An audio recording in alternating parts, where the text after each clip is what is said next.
Midnight on Earth podcast with your host, Jake Weaver. Engineered by Cedric Swan.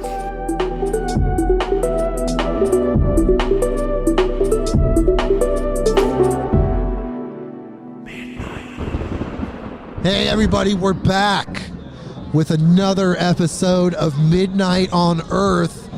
Live! I'm live at WitchFest PDX. WitchFest. Here, let's listen to this music. Hold on.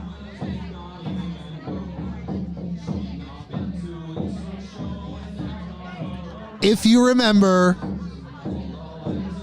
the Pagans of Portland episodes, the roundtable discussions that we had with Sorka McGinnis and the meetup group, the Pagans of Portland, the Witches of Cascadia, that meetup group, we did 2 episodes. They invited me to be the official podcast of the very first WitchFest PDX. It's so awesome. I'm so honored to be here. It's incredible. I guess while we're having a little downtime, let's talk. This is this week's episode. We're going to be talking to people. After the music, there's some food. There's hundreds of people, pagans, witches at this event. Occult people, new age people, just spiritual people, free thinkers. They show up in all different kinds of places. After the food, we're going to be talking to people. We're going to have a roundtable discussion with the hundreds of people that are here. Previously, it was about 5 to 10 at each of those meetings, but this time it's going to be hundreds. So we have an extra mic set up. There's pictures of this on Instagram, the Midnight on Earth Instagram. And you could just visualize what it's like being here as people will come on the microphone, the second mic that's set up. And it's going to be amazing. But before we start the episode, I need you to do something for me. Go to bluecobracbd.com. That is bluecobracbd.com. And there you will find Blue Cobra CBD oil, the highest quality CBD oil on the market, period. I'm telling people about it here at WitchFest PDX. No chemicals, no solvents, no gases. It's a proprietary extraction method developed by a man named Howard Hitt, aka Big H.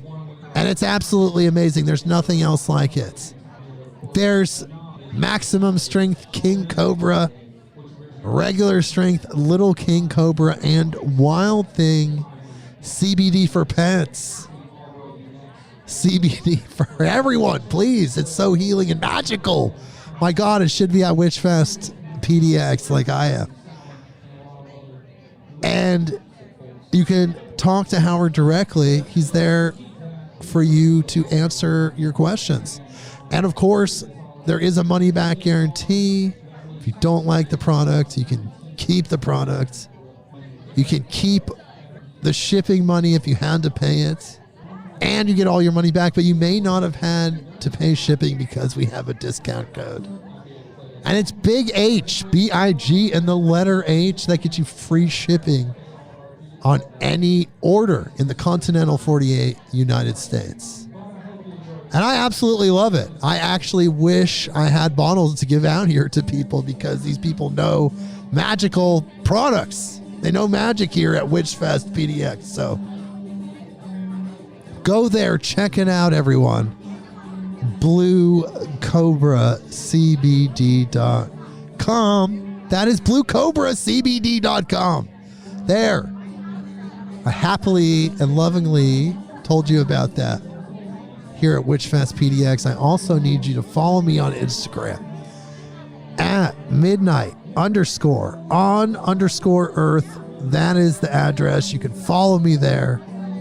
Spotify, Apple Podcasts, Google Podcasts, wherever you go to get your podcasts, You click that button that connects us so you know exactly what's going on.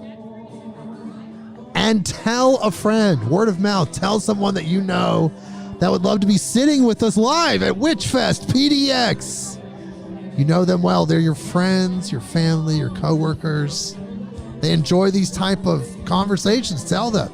Bring them here midnight on earth.com. Okay. You can hear the music. You can hear the revelry. We are at WitchFest PDX, the very first one. Again, people, there's no bio. The bio of this moment. When we have guests, we do a bio. Even when we have lecture episodes, we do a bio. The bio of this moment is I got invited to be the official podcast of a brand new event, WitchFest PDX, that sold out. And it's being held at the beautiful, absolutely beautiful McMenamins Edgefield location, which is just outside of Portland, Oregon. There's several structures on the property. We're here in Blackberry Hall. And the McMenamins brothers, that family, they're huge Grateful Dead fans, and every one of their restaurants around Portland and other cities has some Grateful Dead theme. I'm telling you, the magic of the Grateful Dead, the magical power of Jerry and those people, it just can't be measured. Anyways, Edgefield, McMenamins, we're live at WitchFest PDX. So this is just the introductory part. This is just the introduction. We're going to be talking later to people that are here, all of these various witches and pagans and very cool people.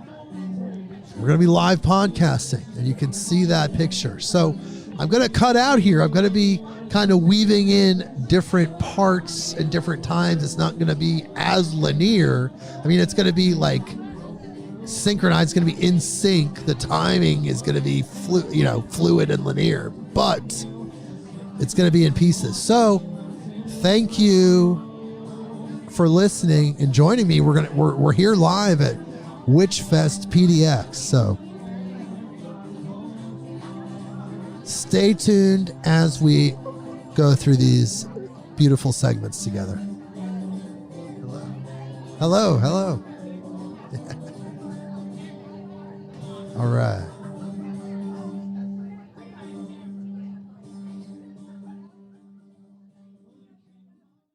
Okay, we got some downtime after the first music act.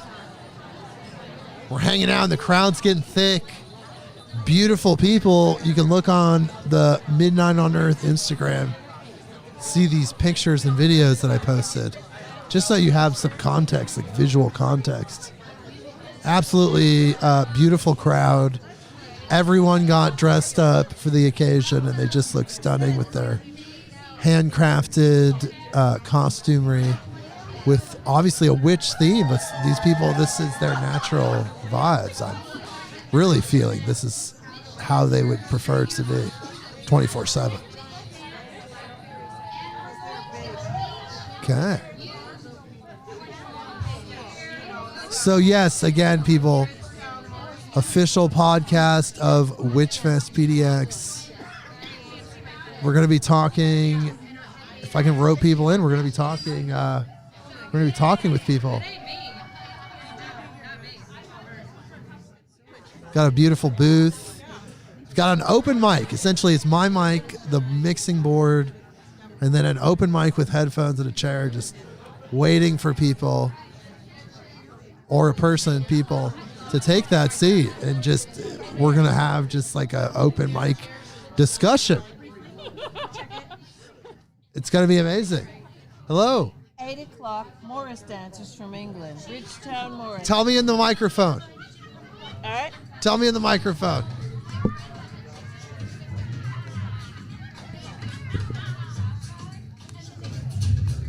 Okay, we've got our first guests.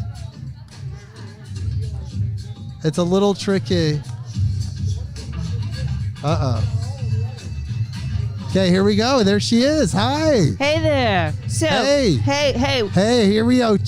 Say that again. We are happy to be here. Yes. For WitchFest, and this is at 8 o'clock here in the hall. You will have the Bridgetown Morris men, who are awesome. They are traditional from England, very traditional Morris side. You can look it up on the web. Morris side? Morris side, Morris. Morris Look it side. up. What is that? What is that? Tell me what that is. And tell me what your name is. I'm Elizabeth. Hi, I play Elizabeth. the music. Bridgetown is a traditional men's Morris group, and it comes from England. Queen Elizabeth I had Morris dancers as her friends, and we are the Portland contingent of Morris dancing. There are lots of Morris dancers on the west coast of America. It's still going in England since 1500s, and we'll be here tonight dancing a few dances to celebrate the season, the autumn, and the dancing down of the sun. Wow, that sounds amazing. And let me ask you, what do you think of the very first WitchFest PDX? Isn't this incredible? We'll see what it does. We gotta have some space. We're gonna clear some space because we dance. We dance with big giant frickin' sticks. Wow. We hit the sticks. We gotta have space. We're gonna dance. We're gonna dance it down. We're gonna dance for the harvest. We're gonna dance for the seasons change. Morris dancing is about ritual men's dancing for the seasons, the harvest. Oh, wow. Yeah. Okay. Well, that's really beautiful. I'm glad I'm able to see that. Where can people find out about Morris dancing more? Just look it up on the web. Just Google Morris, Morris, All right. plus Portland, Oregon. Yeah. We pop up. Bridgetown, there's also Renegade Rose. There are lots of teams on the West Coast. But in Portland, you've got the Bridgetown and you've got the Renegade Rose. All right. Well, blessings. Thank you for being here. Tell me your name one more time. I'm Elizabeth. I play the music. Queen Elizabeth. Yes. Yes. I was named after her. Wow. And I play the music for Bridgetown Morris men. Well, thank you for being here. I appreciate it. Thank you. All right. Yeah. Feel free to take a sticker because now you're going to be on a podcast. 145 countries. Bless you. Looks like we got some dancers coming on, so we're just going to go ahead and take a break for a second as these people do this incredible dance. Okay, hold on, people. We'll be back with some of the attendees of this incredible event. We're going to be back with them. We're going to be talking about all kinds of things. Okay, we'll be back, folks.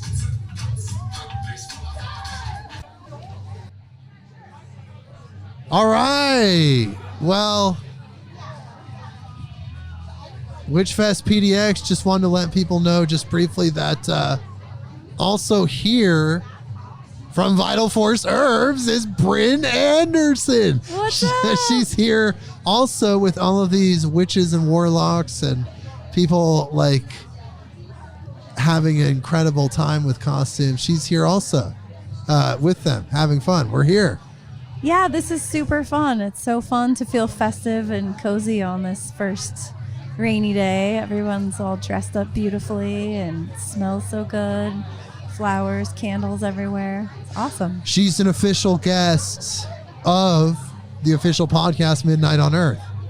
So she's here as a guest, hanging out. She's going to be really kind of like boots on the ground, walking around and just interacting with people as I try to talk to them and capture them in a recording sense. But I tried to get her before she actually just goes and mingles, has fun, and meets people. I just tried to get her to sit down for just a second and just acknowledge that she's here. Bryn, you're here. I'm here. How's it going? This is super fun. How does everything sound, by the way? Everything sounds great. Did you hear the last thing I just said? Or not? Yeah. Oh, you did? Okay. I wasn't sure. Yeah. Yeah. I'm here. It's fun. It's nice to hear this chatter of everybody having a great time. All right. I brought a friend with me.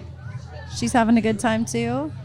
Want her to say hi? She's kind of a cosmic kid. You can say hi. Do you want to say hi? Will you say hi? but you don't have to actually say anything. Okay, so we're here with Bruce McAllister, the founder of WitchFest PDX. A success right out of the gate, like instantly, first year sold out. What do you think? Yeah, I think after 2 years of the zombie virus, everyone wants to get back together and they're tired of Zoom calls. Yes. So it's good timing. And, there's witch fests all over the planet. And when I found that someone had sent me a link to one, I thought, well, yes, why not do that here, basically? Here in Portland. Yes. So someone sent me a link for a witch fest in New York City. I saw it. And you use that as a template for this event. Yes. And you just moved to this area recently, is that true? 9 years ago. No, 9 years ago, okay. But just recently you kind of put this together then? 2 months ago. 2 months ago, okay. So look what you did in 2 months. It's the power of social media. It's the power of word of mouth. Anything can happen quickly. It's actually better that it happens quickly because people forget things so fast. Thank you. Being inundated with information right. so much. I know. Because I had a few at the beginning. I had a few naysayers like, I'll just wait and do it next year. I'm like, what? No, 2 months. Let's do it. And look what you did. This is amazing. Yeah, I was happy. I had, thank goodness I had Sorsha McGinnis helping me get the core root of the pagan community. Yes. So. And look what you attracted. You actually did through previous guest, Pagans of Portland group leader Sorka McGinnis. You guys pulled together all of those people. All of those people came together for this event. This is incredible. Guaranteed another year event, right? Yes. Is this going to definitely happen, right? As a matter of fact, October 28th, next year's on a Saturday, and it's a full moon.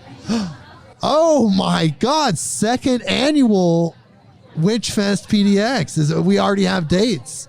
And it's going to be bigger than this, I think. Yeah, it will be. So we'll just find the right venue, figure out the math a little differently to, really make it work. Yeah. So everything's on the table. I really enjoy the food aspect, the fact that there's kind of like a buffet style food and you get drinks and you get coffee and you get tea. I think that actually adds a lot of value to the experience and it makes people kind of engage it with it in like an all-in-one package sense. And people love that. Yeah, dinner party. Yes. That's what, that's really the main thought, even though it's pagan, do witch, all kind of cool stuff. Dinner parties are fun. And you have vendors and incredible musicians. Yeah, all luck. And thanks to, Sorsha and, also Barbara Williams helping, just pull it together in the beginning. Wow. And I just wanted to thank you for allowing me to be here as the official podcast. I definitely appreciate that. Yeah, I mean, I don't think anyone should have one over on us here in the Portland area in terms of the, witch, Wiccan, pagan community. So it's just, it's a good outlet. It's a good place for a community. Yeah. And it's a great place to just really meet new people and connect as well. Yeah, absolutely. And I'm looking forward to meeting other people in the community near where I live too. So I haven't had a chance to do that yet. But, and where do you live, area? In the Happy Valley. Okay, cool. And how do you see this growing? What is your vision for the future of this event? Because this is so cool. I see it 10 years from now. This is going to keep going and keep going. You tapped into something huge here. And I feel like it could keep evolving. But what's your vision? Harm ye none, do as ye will, which is the Wiccan phrase. Sure. And so it's, obviously the number one view will be, maximizing fun in the right place. Yes. So whatever that limit is, we'll test it wherever we have to go. Well, there's other venues, and what about a summer experience, or do you always want it to be around the full moon, around late October? Who knows? But I do not want to do this just once a year. Really? Right. So tell me more about that. I've thought of a few things, but I would, need to consult a few other sources. So you have some ideas, essentially. Things are brewing. There's a lot of, dates of the year where the community gets together and does stuff. Yeah. It's just not the Sam Hain time. Right. Well, it's just a beautiful event in itself. It could be an annual thing. Even if it just stays an annual thing, it's still going to be amazing and continue to grow. Will not be an annual thing. Wow, really? You're sure? Wow, that's cool. There's definitely a need for it. And Yeah, I know. And then, but if you try to condense everything into one spot, you get, issues. So if you spread it gets them out, overwhelming. Yeah. Hey, that's my wife. That's your wife. Can I? What's Sure. your name? Kirsten. She's actually eating. You can come back if you're eating right now. You can come back later. Come back and talk. Okay. All right. So what's the last thing you want to know before I get back out there and socialize? I just want to thank you, I guess, Oh, and I just yeah. want to thank what you No. brought to the community, and thank you for your motivation and your innovation and your passion and your desire and your manifestation ability and your willpower, all of those wonderful things, your magical ability. Thank you for all of that and making this happen. That's all I want to say. No, appreciate that, man. And obviously, we'll be seeing each other again. Yes, It's a definitely. Foregone conclusion. Definitely, my friend. Thank you again. Bless you. Well, we just talked to the founder. As this event grows, we're going to look back at this and you can see where it all began. I have a feeling they're going to use some of this audio for promo clips, just remembering that very first one that I got to be at. Personally, I'm honored. Okay, so looks like everybody's eating right now. So we're just going to put this on pause. We'll be right back. All right, this is amazing. I did it. Roped somebody in. Roped me in. People. Oh, you're the first one that kind of like instantly figured out those headphones. I have the same kind of headphones for my kids in the car. Okay. Oh, okay. What's your name, bro? My name is Adam. I'm Jake Weaver. Nice to meet Nice you. to meet you, Jake. Friends with Sorka. I'm the official podcast of WitchFest PDX. How did you hear about this? What do you think about this event? I think the event's really fun. You speak on the mic a little bit more? Yep, I think the event's really fun. I found out the event through my wife. She found it on Facebook. Nice. So Facebook does bring people together.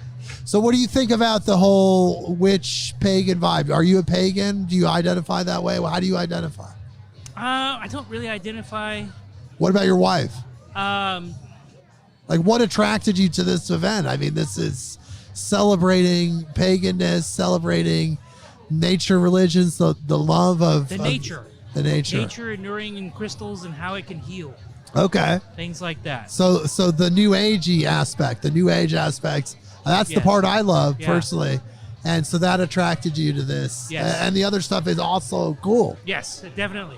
All right. And the also with like the Dia los Lobos and the Day of the Dead and things like that, where you bring things together with the spiritual world so that you can remember your past and work towards the future, and the natureness part of it and all of it, how everything syncs together. Yes, it's all beautiful. It's Yes. absolutely beautiful. And this is the first of this event. Are you going to come back next year when they do this again, or even if they do this multiple times a year? Oh yes. Okay. It's definitely very fun. Meet new people with the same interests. And Yeah, it's a very specific crowd, yeah, right? Definitely. And you got lots of little crafts and things to do, so it's a lot of fun. Beautiful costumes, very heady vibe, very intellectual, very spiritual, very just intelligent, I Yes. would say. Yeah, You I would know? agree. All right. Well, thank you for doing this. I hopefully your wife, I don't know, she seems she's double fisting, so she might be okay. We're staying for a while, Right. but I have a feeling she wants you to go. I don't know. I think so. I think she wants to look at some of the booths here. The incredible vendors, yes, Yes, which are so great. Well, Yeah. thank you for being on the show. Take a sticker with you so you can find yourself. You're going to be on the show Thanks, Jake. at some point. It's great meeting you. Bless you, my Nice to meet friend. you also. Thank you. Yes. All right, great job, dude. That was awesome. Thank you for letting him do that. I'm talking to the wife right now. Thank you. Hey, bless you, my friend. Did you get a sticker? Yes. You got one. All right. See you next time. Hey, check out the show, too. You should check it out sometime. I have great guests, and I've had Sorka on and her crew on a couple times. Bless you, man. Yeah. You got it first try. And microphone's over there. You can sit you can sit down or you can use it that way. Feel free. I was just going outside. Okay. We roped another person in. What's your name, my dear? Hello, I'm Joyelle. Check. Sorry, go ahead. Hello, I'm Joyelle. Joyelle, I'm Jake Weaver. Nice to meet you. Hi, Midnight Jake. on Earth podcast for the official podcast of WitchFest PDX. Yeah, welcome.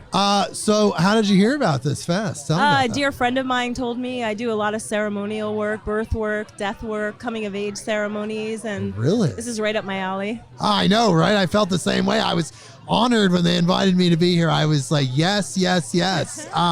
And it's so cool. The first one sold out. Yeah. You're going to be back, right? Year 2. If I'm in the country, I will definitely be back. Okay. Birth ceremonies, death ceremonies, Coming of age ceremonies. coming of age ceremonies. I do ministry work. I'm basically in service to the goddess, and I create custom ceremonies for people. I do full moon ceremonies, Wow. new moon ceremonies. You know, my friend is the head, I guess, of the goddess temple down in Ashland. Grail. Yes. She Yeah, has shout been, out. She has been a guest on this show. Amazing. You should- She's such a beautiful, beautiful, beautiful embodiment. And I went and visited that temple, the goddess temple down in Ashland, saw the property and the structures that they have. It's very beautiful, Yeah, very it cool. is. And the energy is, you can feel that goddess frequency. It's so powerful. Yeah, she's a true inspiration to this planet and many multi-dimensions here and beyond. Okay, so now you got to go listen to our episode. Okay, I'm going to Because do it was so good. And we talk about really heady things, as we do with all the guests that come on the show, including yourself. I love it. Yeah, so where are you from? How are you here? What's going on? I live in Corvallis right now. Okay. I've lived there for quite a while. I used to own a store called Cosmic Chameleon, so it was a portal where people could come and dress their spirit, really be heard, witnessed. I've held many babies in there when Wow. mamas just needed a break. Yeah. Yeah, my ruling planet is Venus, so I love to create art Me too. and music, and Are I'm you a a Li- muse. I'm are a you a Li- Libra, Me super too. Libra. Do we have the same birthday? October 2nd. October 6th. So close. Ooh. We could be like birthday twin stars. We're homies. We're birthday homies. I love love it. Libras. We're the best, We actually. are pretty good. We're I love all the balanced. signs though, because we're about relationship and house and hearth and Yes. home and bringing beauty and joy to the planet. So we love all the signs. I think that we have a way to create a pathway of understanding with anyone. I agree. So it's like wherever people are at, whoever they are, wherever they're at, it seems. I don't want to just generalize though and say Libra, but you know what I mean, people. Libras, they do seem to know how to create pathways to anyone. We certainly have a type of magnetism for Yes. sure. It comes with the sparkle in our eyes. And I magnetized you to be on the show. Yes, you did. 145 countries. Is that intimidating? Oh, that's so incredible. No, I think that's so beautiful. I think that our medicine should spread out all over the planet. Yes, it really should. And that's what I feel here. This has a unique frequency, this event. It has attracted a very cool crowd. This is V. Hi, V. It's Hey. been really wild here. I had a beautiful woman walk up to me that said, I don't know if you remember me, but I was in Hawaii with you doing ceremony. And then another woman came up and said, do you remember me? You dressed me for my wedding and you really helped me come into embodiment before I got married. What? Yeah, tonight. Whoa! Yeah, it's so beautiful So the this- way that the universe Yes. co-creates with us. Co-creates, and it just shows us also that it's all an illusion. It's just like it all weaves together. Yeah, the golden synchronicity. puzzle. It's just some strangeness, and it's very intimate. Yeah, I love it. And Yes. there's also such a great sense of humor in it all.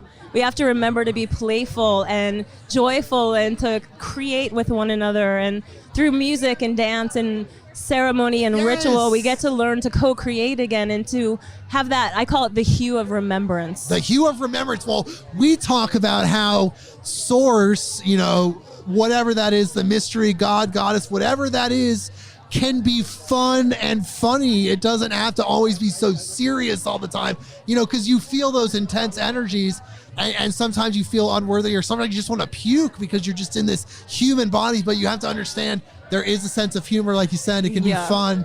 It can be funny. So the other day I was setting up this very sensual temple for my husband. Uh-huh. And when I went into the garage, a bunch of selenite balls rolled under my feet. Okay. And I didn't get the message, right? So I picked them all up like little children, put them back gently in their box, went to the front of my garage, and a bunch of selenite balls rolled again down to my feet to remind me of the divine feminine, because I had set up the temple for the divine masculine. So it was a very beautiful remembrance of the co-creation that resides within both of us. Isn't that amazing? But it was funny. They were like little kids trying to trip me up to get the message, to wake up, to pay attention. Super funny.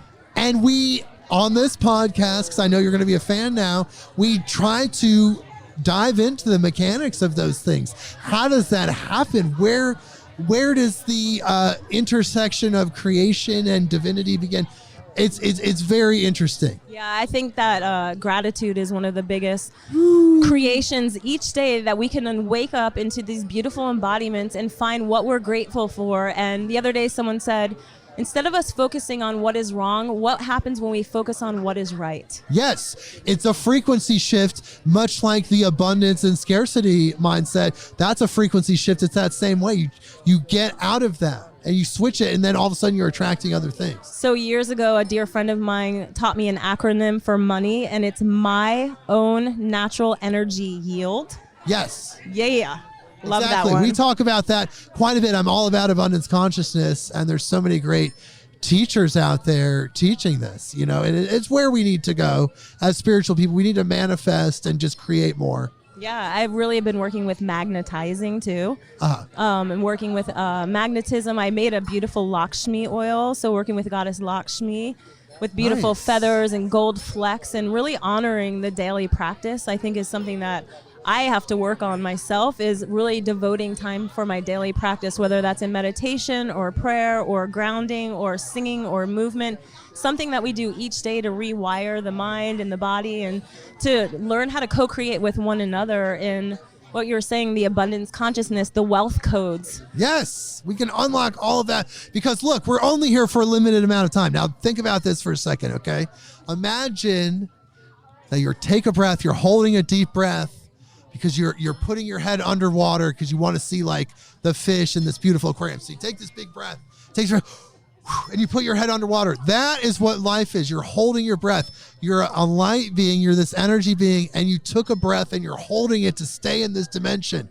And at some point, no matter what, no matter how hard you try, no matter what you do, you're going to have to exhale at some point and go back to that place. But that's okay, because you can hold your breath again and go back in. I love it. So, deep dive, baby. Yes, this is the deep dive. We have a little bit of time. We're holding our breath. We're doing these things. And that is part of why we're here. That's part of this experience. It's like what we talk about. I love it. I love this show already. I'm totally a fan. Going to shout out to a bunch of my girls in Corvallis. Yeah, do that, please. And so thankful for all of the people that put on this WitchFest. I know how hard it is to put on an event, and to have this type of turnout is so beautiful.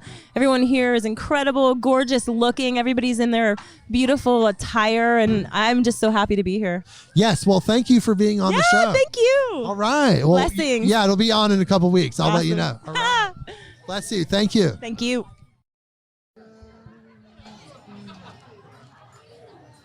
And feel free to have a seat, and you can use that microphone there. Great night. Oh, they're back. What's your name? My name is Glencora. Cora? Glencora. Glencora. And you have a beautiful costume, beautiful clothing that you're wearing. You did a great job tonight. We're in the midst of the end of this show. I feel kind of bad. Hopefully you're not missing anything. Do you feel like you're missing this? Oh, no, I'm experiencing on another plane. Okay, I feel the same way. I took a gummy.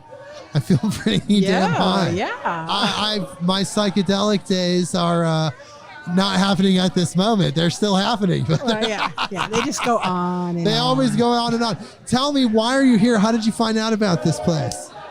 Well, a couple of days ago, a friend of mine sent me a link.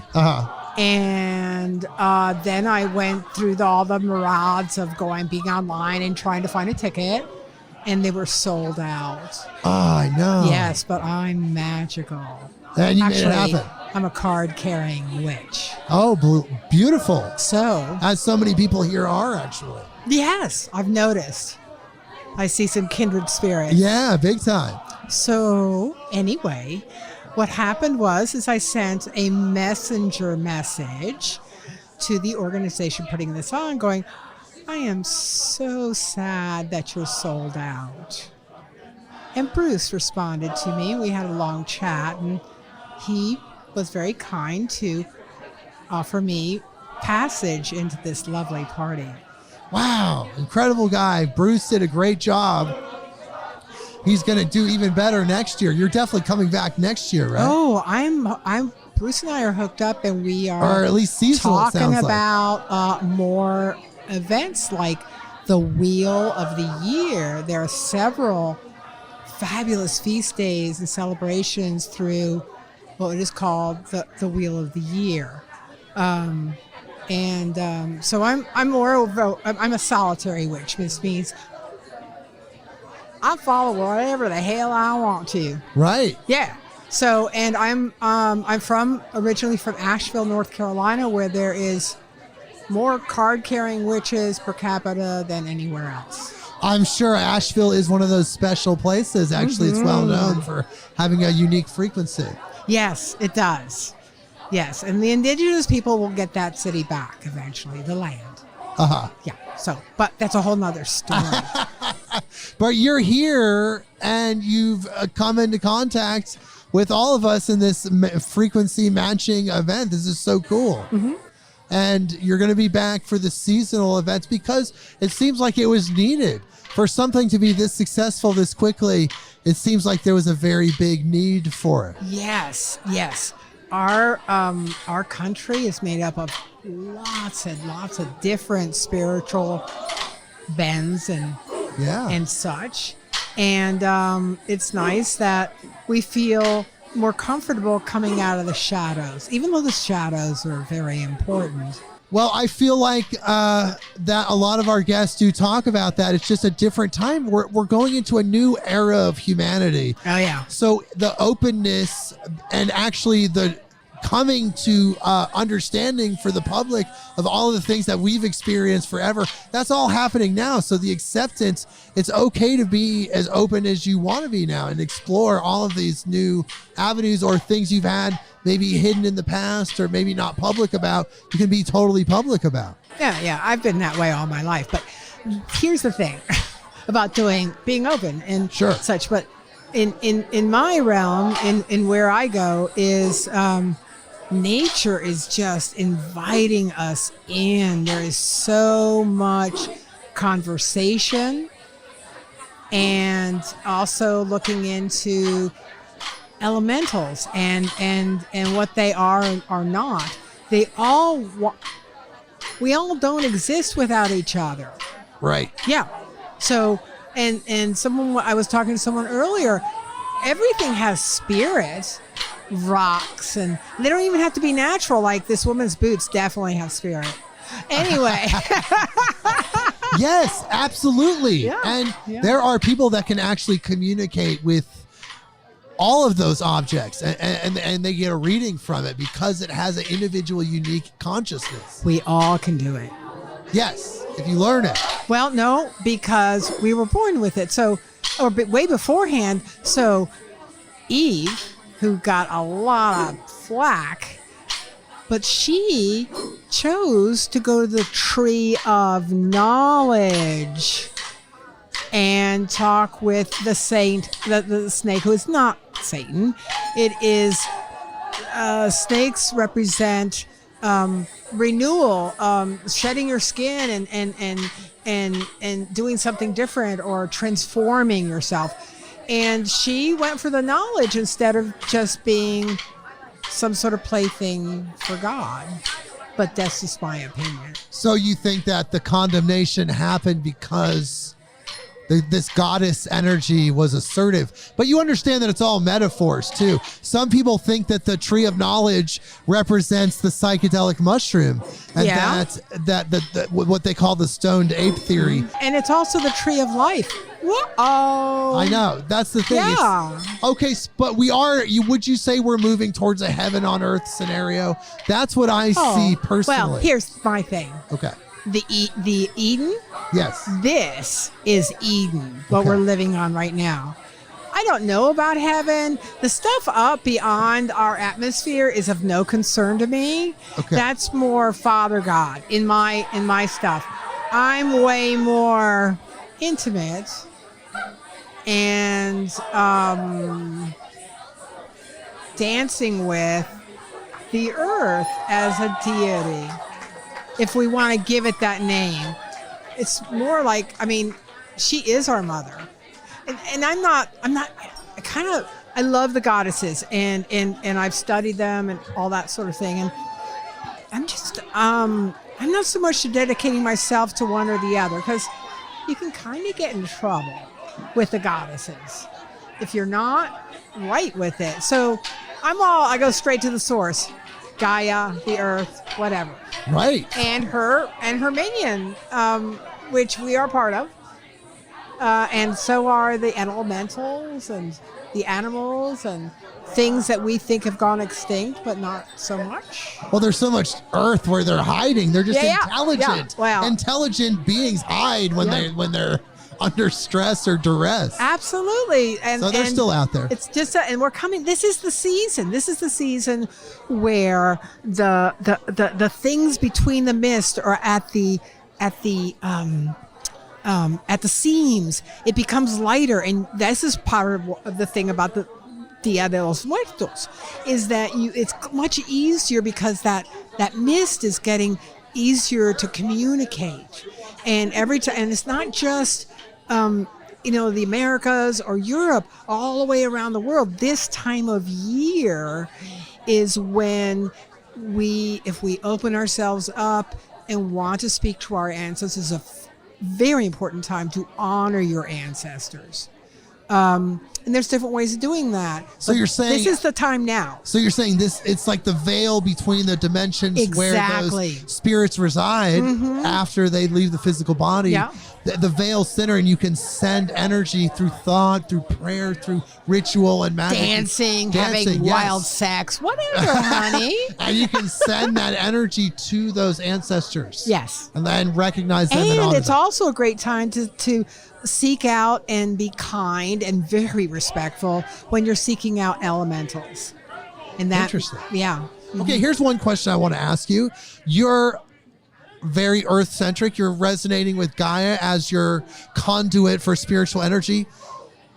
What happens when we go out into the solar system and we're on Mars? And what does Mars have a unique spirit? And then how are we going to interact with that from your natural perspective, from your nature spirit perspective? So I'm all about being here, and those who want to go out there, okay, go do it, because you're being called. Yes. Right? I'm called to be here. Even after I die, I hope that I stay here and come back as whatever. I'm on for the ride. You love Earth. I'm riding it. Yeah. And I love being humans, but I just think it's interesting that we're going out there. We're going to be on these other planets. And do you feel like, though, that Mars has its own spirit, much like that? Oh, absolutely. Like it's its own person. Yeah, and if you go back into the ancient texts and things like that, all of these planets around us have personalities. Yes. As our lenses see about them,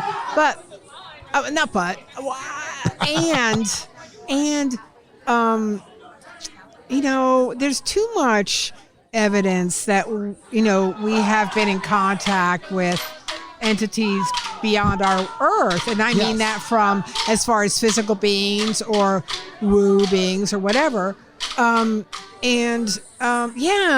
It's not just here. I'm just bound to this. Yes. But yeah, go travel, go check it out. I think it's going to be interesting as we progress as humans. I want to at least see it in my lifetime. I would like to go off planet, kind of visit Mars and come back just to have that feeling. And then you got to do the mathematics though. I know. Because when you go and then you come back. Time. Well, we cover cutting edge science on this podcast, and there is faster than light propulsion that's coming. Okay, sweet. Human ingenuity, what the blessings that we get from our creator, whatever it is, it gives us infinite power. Whatever we can imagine, we can create. Yeah. And the speed of thought, the speed of creation is outside of all that. We can just really do anything as humans. Yeah. We have that power. Oh, we as you know, we use so little. Oh God. Of who Goddess. Oh God. Well, everything, all the stuff, and people think it's brain. It's just the brain is ruled by the heart. Right. The heart is an amazing sensing organism, and you can sense things from. Okay, I'm going to go with the old hippie thing. Really, really, really far away. It's an amazing, but the heart tells the brain what to do. And our society is so bound in thought in the brain and all this other stuff. And yes, we're not using that much of it, but really, I suggest to people always practice opening your heart wide open. It kind of, if you need a visualization, look at the images of the Sacred Heart of Jesus or the Sacred Heart of Mary. It's their hearts are outside their body and open.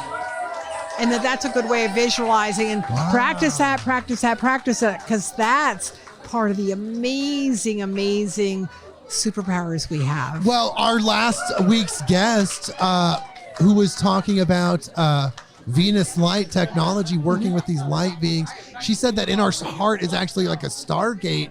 There's a way for us to travel absolutely into other planes of existence and other places throughout the universe. I didn't want to go that far, but that totally.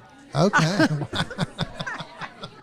Well, it's just crazy. Well, not crazy, but it's amazing how powerful we are and how little we understand it. But that's just kind of part of our story, the development story. Yeah. You know, as we activate as these advanced kind of godlike beings, these hyper powerful beings and spiritual, we'll look back on this time and say, okay, it all makes sense. It was all our story. Yeah, absolutely. Wow. It's incredible. Thank you so much. Yeah, this has been very cool, man. You're incredible. Please take a sticker and tell. Well, let me say, I'm Glenn Cora, and how you can find me is on Facebook, the letter Q Family Farm. Q Family Farm. That's amazing. It's an intentional community. Yeah. Wait. Well, I guess tell me what Q Family Farm is real quick before you go. Q Family Farm is an LGBTQ safe farm. And we all, practice different things. We're an intentional community. We have about 10, 12 residents right now. Cool. And I have sheep and I spin wool, and I'll teach anybody who wants to learn how to do that.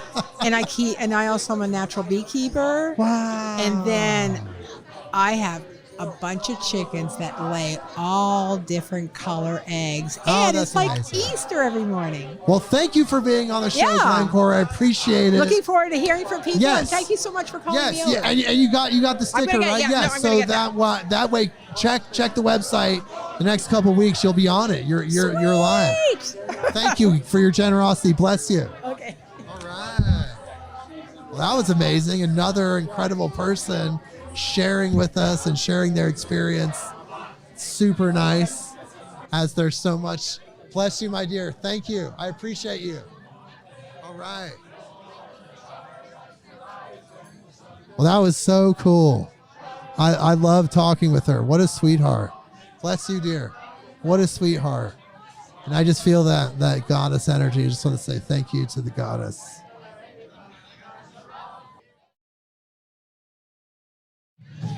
All right, we've got another guest.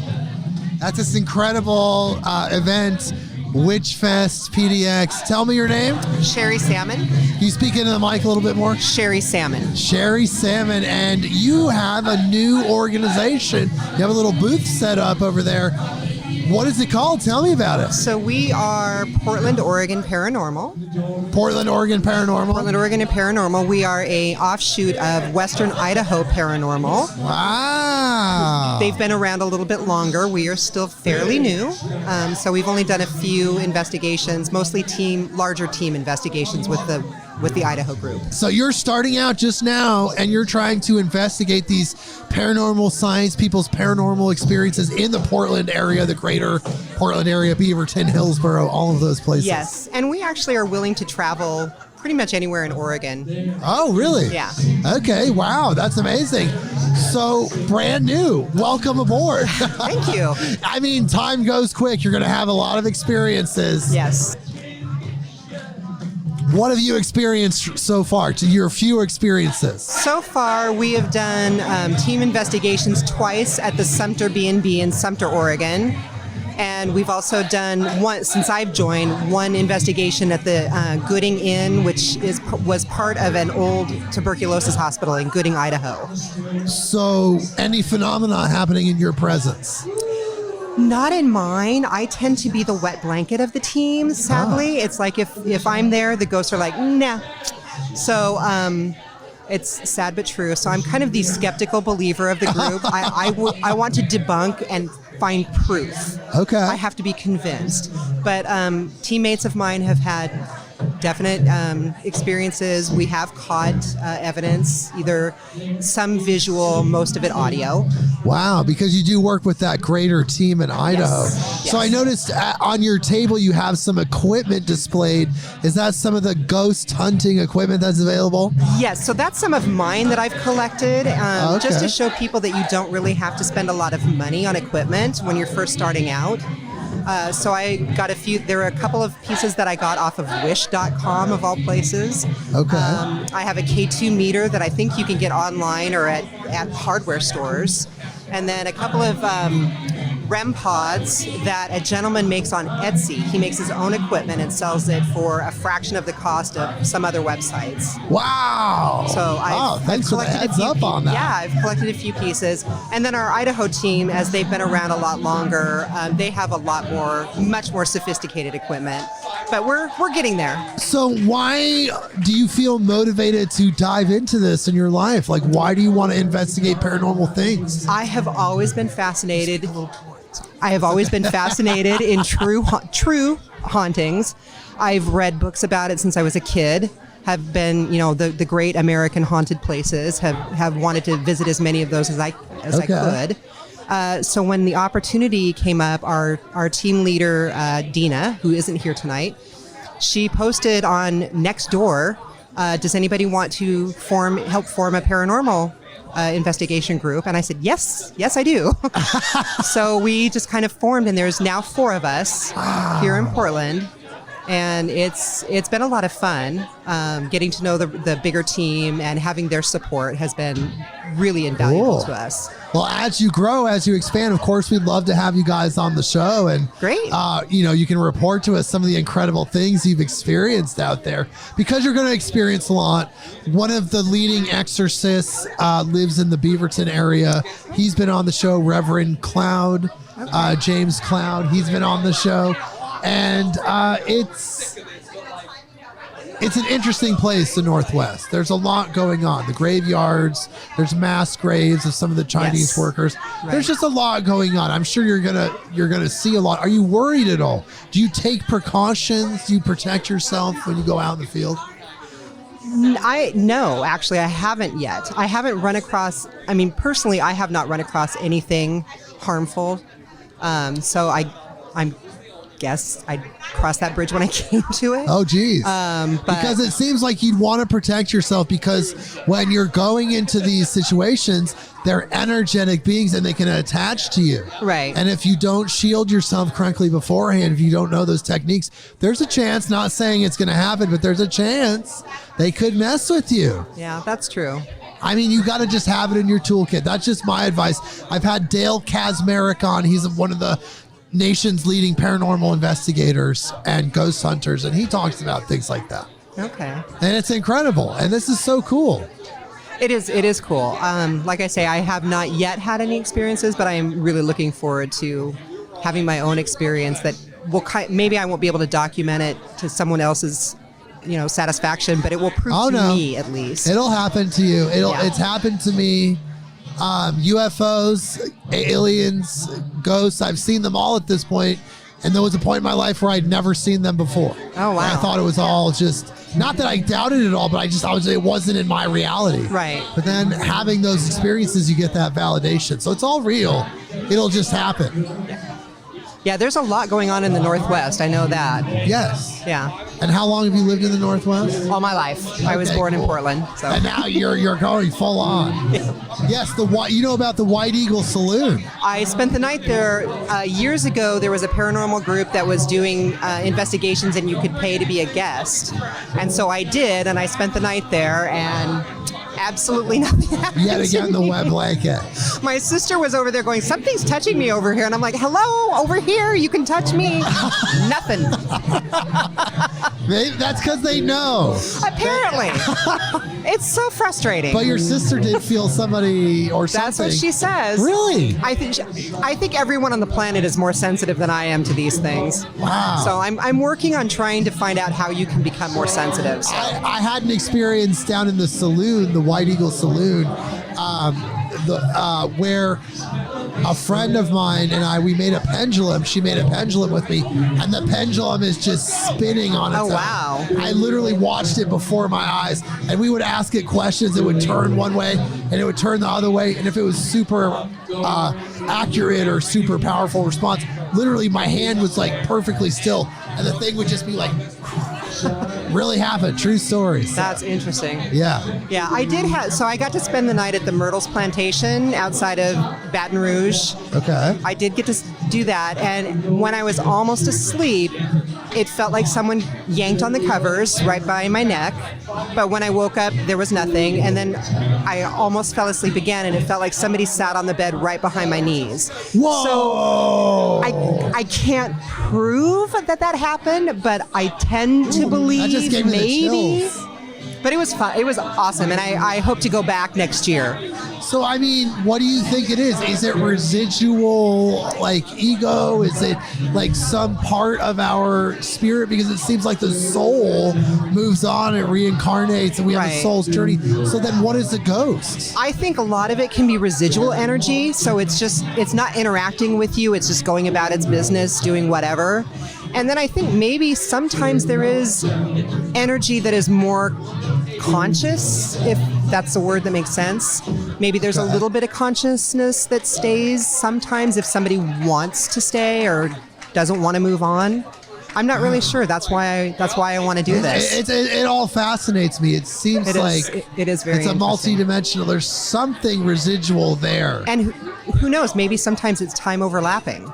Maybe you're not seeing a ghost. Maybe you're just seeing another time happening. Oh my God! Who God. knows? But it fascinates me. I know we don't know. It's a mystery. In a way, it'll always be a mystery. But that's why it fascinates me. Yes. And wow. Well, is there anything else you want to talk about? I mean, we're here. This is incredible. What do you think of WitchFest PDX? It's awesome. For the first one, I think Bruce did a great job pulling it all together. They crushed it. Yeah, they really did, doing a great job. So, and are you a lot of people here. Year two? If he's going to have it, I think we'll be here. Okay, even if you're just here by yourself and just having fun. Okay, cool. Because it seems like they're going to try to do multiple ones. At least it's definitely happening next year again. Great. With more people. I mean, it was sold out. There was people that wanted tickets that couldn't get them. Oh, wow. That's so bigger venue next year. Yes. Yes. He didn't realize the demand. Right. There's kind of like a lot of spiritual people that want to gather in this way. And there's not really an outlet for it. No, yeah, there isn't. This is a great venue for that. This is a great event. Yes, beautiful. I like the food and the drinks included as well. That's it's a nice touch. Spirits for the spirituals. Yeah. Do you do any kind of other work that's like in the field or anything? No, my day job is very different from this. Okay, fair enough. But my coworkers do like my stories. Okay, fair enough. All right. But I would, if anybody's interested, WIP.com or Western Idaho Paranormal. We are the Portland team on that website. That's right, Western. Yeah. Okay, and they've been around for a little bit of time. They've been around for just over 4 years. 4 years. Okay, cool. And they're doing really well. And if anybody's interested, go there. There's forums. They have evidence that people can listen to and look at if they're interested in looking at that. And if they look at our Portland site. Oh, thank you. If anybody is interested in either joining our team, they can fill out an application for either the Portlander or Idaho team. And if anybody is interested in doing or having their home or business or their property investigated, they can fill out a client form for that. And if it's in the Oregon area, they will send it to us. If not, Idaho will do it. Okay. And they're at no cost to the client. So wow, because I actually know some people that are interested. Yeah, send them to our website. Okay, but do you or will you incorporate someone who has some psychic intuition into your team? Because some of these entities, I mean, they're communicating telepathically. Mm-hmm. Well, I do know. Wow, those are amazing earrings. Those are adorable. Wow, great work. I do know that I think some of our team members are a little bit more sensitive than I am. Okay. I don't believe we have a full-fledged psychic on What team. about an exorcist? No, we don't. We would just counsel people on how to live with the spirits in their house if they have them, usually because they're harmless. If we were to run into something like that, we would probably reach out to somebody. Okay, subcontracts. Right. Hey, unless somebody wants to join our team and fills out an application. If There you're you an go. exorcist or a psychic and you want to join, fill out an application. There you go. You can have a full package Absolutely. scenario. You can find it, Yep. remove it, whatever. All right. Well, tell me your name one more time. Sherry Salmon. Sherry Salmon. That's right. Well, thank you for being on the show. Yeah, thank you very much. It's been amazing, and hopefully you got a sticker. This is going to be on. We have listeners in 145 countries. So, great. Your voice is going to be out there in the world. That's not at all intimidating. Thank you. Yes, people. So check that out. If you're in the Northwest, really at all, or in the greater Idaho area, just reach out, because if whatever area you're in, if it's not necessarily where you're reaching out to, they know who to connect you with. Right. And to make it happen. Yeah, we can point you to another team closer to you if need be. Okay. Absolutely. Wow. Because I actually know someone that has a true story. I know somebody right now in Portland, Oregon that is dealing with a negative spirit in their house. Oh, wow. And the spirits there, I actually literally personally took a photograph of it. It's on the website, midnightonearth.com. Okay, I'll check that out. It's mind-blowing, and it's been torturing it. Oh. We have to figure out how to remove it. Right. But maybe if you guys go in there and help him identify it, then maybe we can help him take the next step. Absolutely. Have them contact us. Yes, yeah, we'd be happy. That's the thing, because it does happen in certain situations. There are some of these energy feeding spirits. They feed off negative energy. They feed off fear and that kind of schizophrenic energy. They're out there. Yeah, they unfortunately. are. I don't know why, but they're there. They have a story. Yeah, exactly. Well, hopefully your friend can get somebody to help him get rid of it. Hey, starting with you guys. Okay, yeah, contact us. I will. All right. All right. Well, bless Thank you, my you. dear. Thank you for being on the show. Thank you very much for having me. Wow. All right. Take care. You too. That's so incredible. What a sweetheart. Yet another incredible guest on the show. Don't forget your headphones. All right. Yet another incredible guest. Are you ready to be on? Grab those headphones. Grab those headphones. Got yet another person right away. I'm on a hot streak. There you go. Oh, I can hear you. There, you got it. How's it going? It's going great. This is wonderful. First of all, I just want to say you look beautiful. Oh, thank you. I love your ornate fixtures that you have on your skin, on your face. It makes you look beautiful. You're a radiant goddess. It makes you look even more radiant than you already are. Thank you very much. And what's your name? Orchid. Orchid, that's right, we met. Yes. You helped me with the light. Oh, that's right. You are The mermaid. I helped you with the light. You know, that could mean a lot of things. That's on true. so many different levels. So you're here as a vendor. What do you think of this event, WitchFest? This is awesome. It's really crowded and a lot of people, which surprised me because I don't know if they've done this before. No, they haven't. Only 2 months of planning. Wow. Yeah. So they invited me to come as the mermaid. So I know a few people here, and I decided to show up. Okay, and it's been amazing, right? So they sold it out. It's going to be bigger next year. I believe that. Okay, so where are you at spiritually? Like, do you have a focus somewhere where you land that you like to tell people about? Oh my gosh. Well, it's kind of like a mishmash of pagan, but also Native American. Okay. Did some sun dances with the Lakota people. And Really? that's very spiritual. Sounds weird, but it is. Can you speak into the mic a little bit more? I'm sorry. Sure. So you did some sun dances with the Lakota, the Blessed Yeah, Lakota. not me, but friends, and I went to support them basically. Okay. So, and that was an awesome experience. Wow. And then, So a little bit I of just have a everything. little bit of everything thrown in there.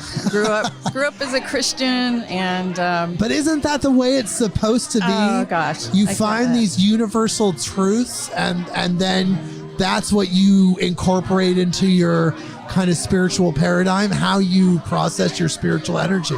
You know, you find those truths in all different places, right? I think that's true. And I have a big connection with nature. That's why I'm a mermaid. So Wait, you are a mermaid, I am a professional mermaid. a professional mermaid. I travel from Oregon to Washington to California to Arizona, and usually do Ren fairs, different things like that.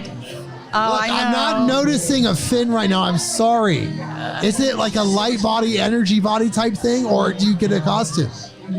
No, I actually had a tail on. I was over there, but you probably were blocked missed from that. seeing me. Damn it. So, and I swim in it. I've been in the ocean in it. I've been in rivers, pools. So you feel spiritually resonant with that being. I do. The water to Yes. me is like a blessing. And the joy that I bring to people and families is beyond measure. I mean, the world's pretty dark right now. And to give out the mermaid energy and the magic, and I think the world's lost a lot of magic, and I really want to bring it back. Getting out there and being the mermaid brings that joy and magic to the world.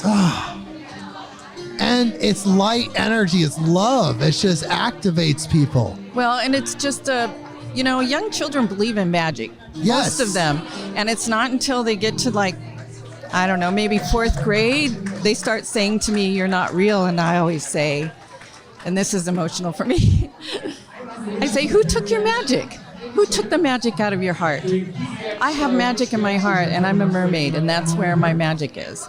And if you believe that magic in your heart, you can be anybody you want. You can do anything you want. Yes. And I That's tell them, I absolutely true. said, it took me, 50 years to find my magic and have it in my heart. That's such a beautiful, I'm a mermaid, Such a beautiful thing, and it's such a beautiful way that you put that, the magic in your heart. Who took that? Because it is programming. People take that away because this dimension is magical. There's Right. so much we can do with the power of our mind, willpower, energy. Our thoughts truly create the reality that we live in. We can make this world ourselves, everything into the world that we want it to be. It's true. And I just feel like the darkness has tried to take over, and people like us, these people who are here, Yes. the people I run with or mermaid with, we all bring that magic back. We bring that Yes. light into the world. And it's just amazing because you can see it touch people. You can see it and they look at you and it's like the magic is there. And it seems like we started as humans, it seems like we evolved from an aquatic experience. Perhaps we were aquatic apes, or who knows our evolutionary story exactly. But it does seem like we came from the ocean, like spiritually, our development is coming out of the ocean. We're connected. Yes. And, Unfortunately, our oceans are getting as polluted as the land, and it's sad, and we're losing species every day. And it's really sad, and people just need to start connecting with the earth. And I really believe that they don't anymore is because we don't touch the earth. Our feet don't touch the earth. We're in concrete. We're in wood. We've got floors that we stand on. And I actually work as a preschool teacher, an outdoor preschool. And we are outside every day. We are in the forest. I'm close to the beach. We go walk on the beach. And I really think that that's the answer. We just need to touch nature. Yes, and because there is a resonant energy. It's a magnetic force. I mean, the physicalness of your body touching the physicalness of the earth creates a circuit of spiritual energy. And that earth thing is so important. It's absolutely important. I think so. And then, okay, so WitchFest, you're coming back next year, right? I hope so. And in this community, it seems like there was a need for this event, for it to be so successful so quickly. There was a need for it. I think that's true. I think there's a reason for us to all come together, and our power is a lot stronger. Our light is a lot stronger. Yes. When we come together like this. Oh, I love it. And because we get these like affirmations. It's like this home feeling like you're at home and with your family. Right. And that feeling is affirming, right? You're just like, yes. Yes, this is it. This is my people. And it helps you remember that greater thing, whatever it is. I don't know what it is. It helps you remember that. It's true. Well, thank you, Orchid. Is there anything else you'd like to talk about? No, that's it. Oh, well, bless you. Touch the earth, people. Touch the earth. Thank you. That's incredible advice. Earth. Connect with our blessed mother, Earth. We have a great planet. I love our planet. I do too. All right. Wow. Thank you, Orchid. That was amazing. Did you get a sticker? All right, people. That was awesome. A mermaid, a real mermaid. I just talked to a mermaid. I think that's a first for me. Haven't met an actual mermaid before. I just did. We're back at WitchFest PDX. This is so cool. Who else can we bring in? We've got some really good interactions happening here. I'm just very honored to have the people sit with me and talk to me. Very, very cool.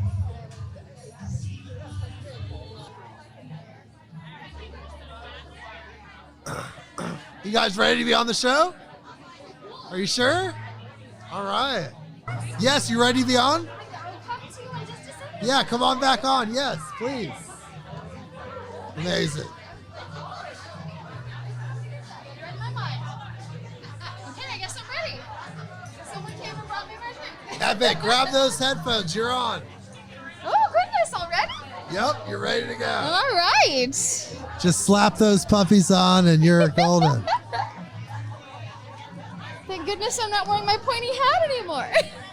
Yeah, hello. Hi, how are you tonight? Great, and what's your name? My name is Aluria. Aluria, my name is Jake. It's great to meet you. Pleasure to meet you as well. All right, and what are you doing here? How did you find out about this? I was approached by the organizers, Sorsha and Bruce. Nice. And we have a group called the PDX Dancing Witches. Oh, can you speak in the mic a little bit? Yes, absolutely. PDX Dancing Witches. Yeah, oh my God. Mm-hmm. I heard you guys are amazing. Tell me everything about you guys. So we are a seasonal, all-inclusive, body-positive, all ages, all genders, all sizes, volunteer dance troupe. Even if you've never had any dance experience, we welcome you. Come boogie with us every Halloween season. We start practices around August. So is it like ritual dancing or is there some structure to it? Tell me about that. Yeah, there's definitely some structure to it. Essentially, it was inspired by the German group I'm going to mess this up. Volkswagen Hexenblut. Oh, those guys. Right. No, I don't know them. I'm sorry. They went viral several years ago with this amazing dance they did over Walpurgisnacht. Okay. And it kind of went all over the country. And I went, oh my God, I'd love to do that. And I just sent out the word, is anybody in Portland doing that? Nobody was. So I went, okay, I guess I'll start a group. Wow. So you started it, actually. Yeah. I feel honored. Thank you for coming on the first official podcast for WitchFest PDX. Oh, This that's is so cool. amazing. You're a big part of it. So this is so cool that you're here. This is an honor, and I love your voice. You have an amazing radio voice. Thank you. Like, I have incredible guests, and we have incredible topics that we talk about. We talk about some of the most spiritual, loving, positive things. We're open to everything and just really just giving everyone space to express themselves. That's amazing. Wherever they're at. That's so And good. really we focus, the only theme we have is just keeping it uplifting and loving. You know, if the energy is love, then welcome aboard is what I say. That's right. I'm a mermaid performer when I'm not a belly dancing witch, so I am all about that. So you're a mermaid as well. I'm a friend of Orchids, actually. We have Okay. known each other for many moons. Wow. And there's Bruce McAllister, the organizer. Bless Bruce. What a great guy. Huh? Yeah, we're really, really excited to be here tonight, and he's given us the chance to do a couple different performances. And if you guys want, later we can teach you a bit of the dance. I mean, I would love to. If you have the time and the willingness, we can try to do it Absolutely. audibly. We can give people that visual mental picture. Well, you know, I'm visually impaired, as a matter of fact. I'm legally blind. Okay. And so a lot of the things I do with my dances, I have a lot of little audible cues. If you heard us performing during our first set, there are little whoops and that I do to like cue the other dancers as when certain moves are going on. Oh, wow. Little cheat codes there. Well, this is something that we talk about a lot on this podcast. It's that we are light beings in a physical body. This is just a vehicle that we're in, and the vehicle shows up in different ways for different people. But at the end of the day, we are these equal, beautiful light beings. We're just these living beings of light. Absolutely. And sometimes those impairments that people have cause other things to increase in sensitivity, such as psychic awareness and intuition and just sensing physical objects. Would you say that that's accurate? Well, and I definitely think that if not for my visual impairment, or, you know, since this is a podcast, folks can't see me to know that I'm also a fluffy fish. I think that without the things that some of our struggles, we would not be as empathetic. We would not be as sympathetic. We would not be as insightful or as, I'm trying to say, have as much ingenuity, but the only word I can think of is ingenuous, and that's not the right word. So yeah, like you learn how to adapt and grow and accept people for who they are and where they come from, and see the beauty in everything and everyone. And I think that comes sometimes with some obstacles or some challenges. And that is, most spiritual people would say, part of your soul's evolution.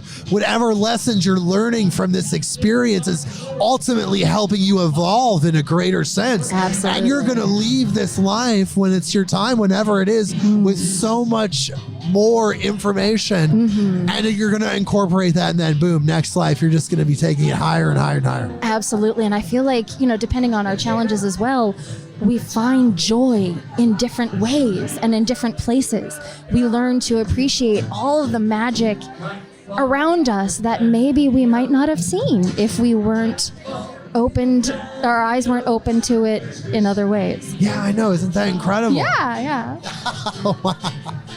Wow. So thank you for being here. This is such an incredible event. It's amazing. And I have a feeling that even if you're not a performer, you're going to come back as an attendee.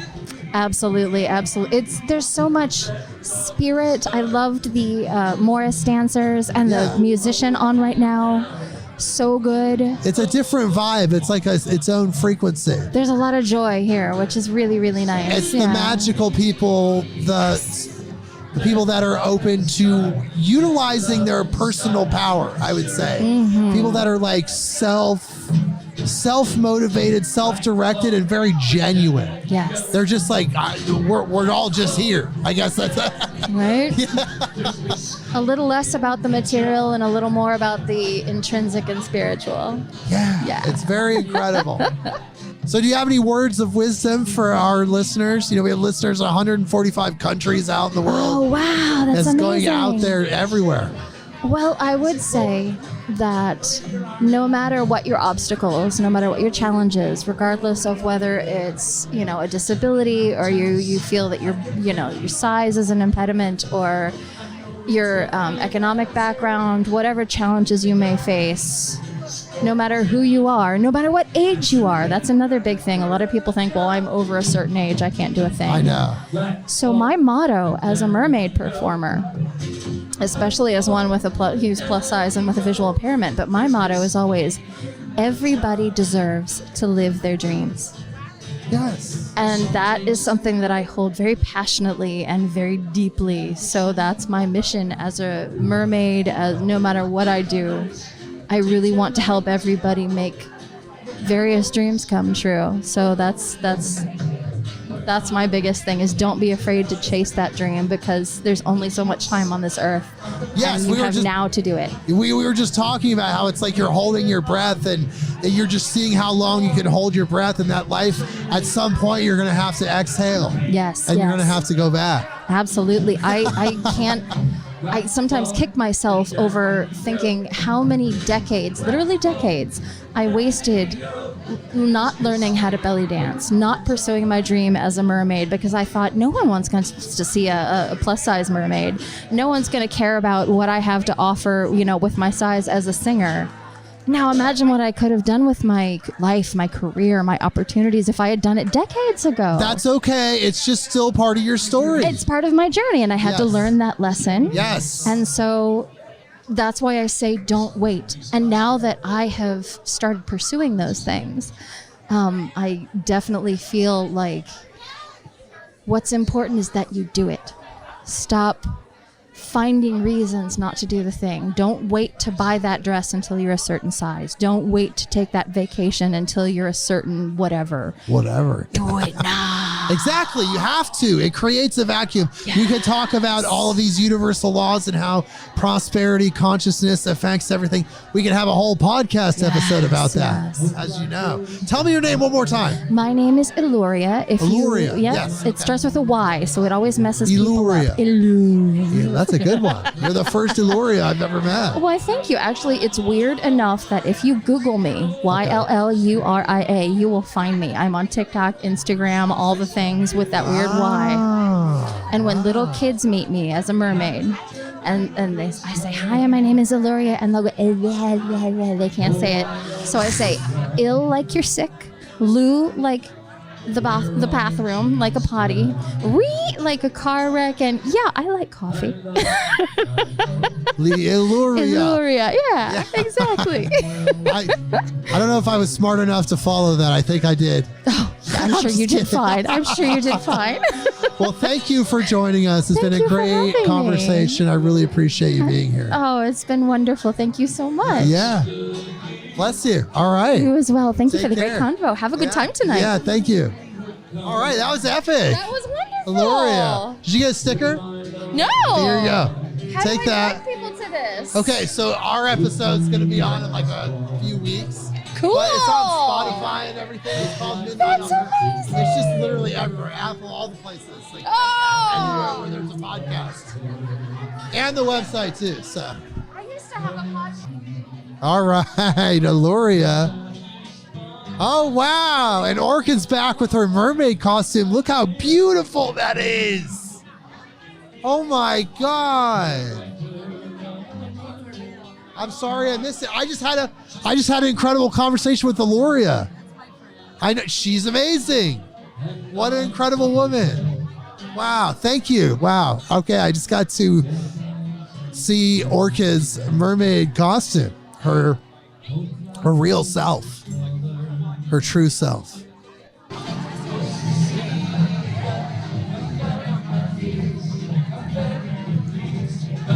All right, hey. Okay, tell me your name. Sarah, we roped you in. Thank you for joining us and talking with us for the official podcast of WitchFest PDX. And you're Bruce's assistant. Thank you for helping Bruce. No problem. I love it. I love it here. I love all the people, and I want to thank Bruce for putting this on.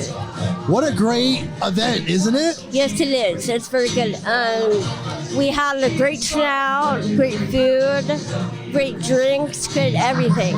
Yeah, it's been very lively. The energy's very good. The entertainment's been great. All in all, success. 10 out of 10. Oh, yes, yes. So how did you hear about this? You know Bruce, or how did this how did I heard Bruce about Meetup. It's an app on the internet. Yes. And I, looked up pagans, and I found his name, and I thought it'd be great to hook up, and I hooked up with him last month. And it was all good. It was great, and the energy was good, and all Nice. that. So you're a pagan. Yes. So where does your spiritual belief lie, or do you just kind of take a little bit of each one? No, I follow Hecate. She is the goddess of witchcraft and magic and guidance. So I pretty much follow her. Witchcraft, magic, and guidance. Yes. Hecate. Yes. Wow. Tell me about how you developed this relationship with Hecate. I developed my relationship with Hecate because I kind of felt her one day. Like, I've been following paganism for a year, but I've been following Hecate for about 3 months. So she has been there, and she has been guiding me, and So you started to feel a presence, you could say. yes. And then how did you determine it was Hecate? I determined it was Hecate because Or Hecate, excuse me. sorry. I knew it was Hecate because she was guiding me, and Hecate guides people I've heard the whole story, and about she was guiding Persephone through the underworld, and about Hades and all that. Yeah. So it's just all about guidance, like you said. Yes. So you felt this spiritual, the synchronicities kind of guiding you. Yes. And that translated as Hecate being there guiding you. Yes. And then you pursued that more spiritually. Yes. Wow. Cool. That's amazing. Yeah. Okay, so where does Hecate come from traditionally? Like Egypt or No. Hecate's a Greek goddess. Greek? Yes. Oh wow, cool. Yeah. Amazing. Okay. You know that there is a big revival of this now. Yes, People there are is. tapping into these archaic energies. Yep. Because there was a lot of energy put into them as beings in ancient times, and that energy still exists. Yes, it does.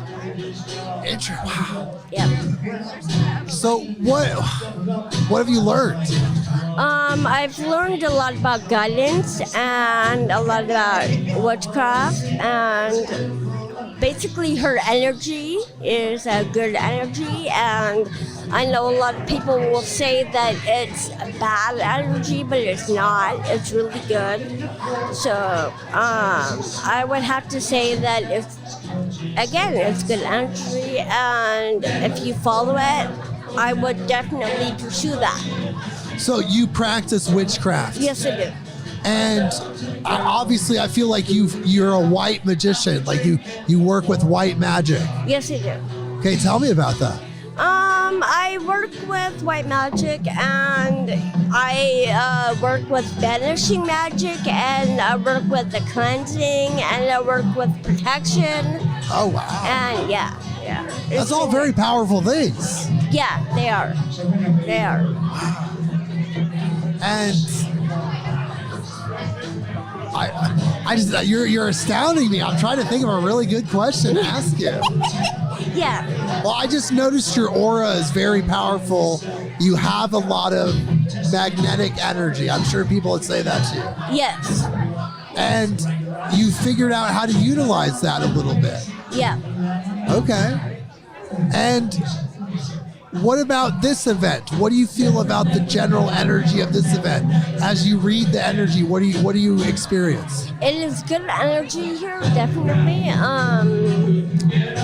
There have been some kind of party crashers, quote unquote, but it's been all good energy here. Well, it's going to expand. What do you think about that? I think it's great. I think it's great that people follow whatever they believe, whether it be Wiccan or even Christianity, quote unquote, or Catholicism, whatever you want. I think you should follow what you believe. Yes, and it seems like magic, it seems like that type of understanding, paganism, it's all going very mainstream. Yes, it is. And this event is just proof of that. The energy, it just literally came out of nowhere, 2 months worth of work. Yeah. And it could have been 4 times its size and it probably still would have been sold out. Oh yeah, we sold out within a month. So it's been very good, a very good turnout, very good people, very good music, very good drinks, very good food, awesome. Okay, well, guess what? We have listeners in 145 countries, so you have a chance to speak to the world. Is there anything you'd like to say to everyone out there? I would like to say, follow your heart, follow what you believe. If you believe in witchcraft or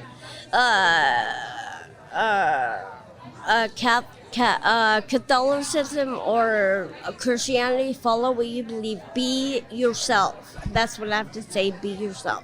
Wow.